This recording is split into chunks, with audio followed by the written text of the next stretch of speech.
افغانان په پاکستان کې دي له بده مرغه دوی ته ډېرې زیاتې ستونزې رامخکې شوي دي. حتی ډیری کورونو ته په پیښور کې که څنګه چې تاسې به هم خبر یې چې په کورونو باندې د پولیسو له نوم څخه په استفادې سره په کورونو ور اوړي او د افغانانو کورونه تلاشي کوي یا هم هغوی زوروي وهي ټکوي او په کور کې چې پیسې سوي هغه ترې اخلي او بیرته ترې ځي. نو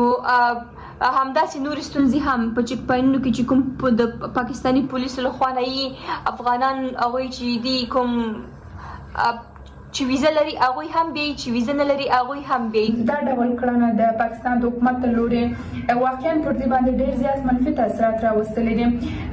بیا بخصوص دا چې نړیوال هم په دې عرصه کې خاموش دي او هیڅ اقدامات نه ترسره کوي او بخصوص هغه نهادونه چې دغه افغان مهاجرین راوستلي د پاکستان ته او دوی ته ویلي چې تاسو دلته پاتې سئ تر نامعلومه وخته پورې به موږ به ستاسو کیسونه پروسس کوو. نو دغه اندېښنې نور هم لا په ډېرېدو دي.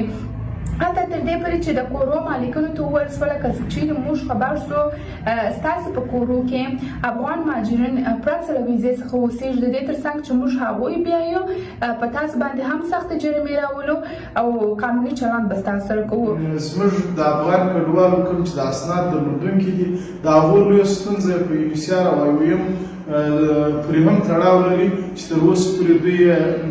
مشکل نه دی وړاندې کړی. 15,000 په ټول پاکستان کې د پیوار کارډ هولډرز یا درلودونکي افغان کډوال کارډونه ریجکټ دي چې تر اوسه پورې د هغو خلاصون نه دی سوی او دارنګه په 2019 کې چې د افغان کډوالو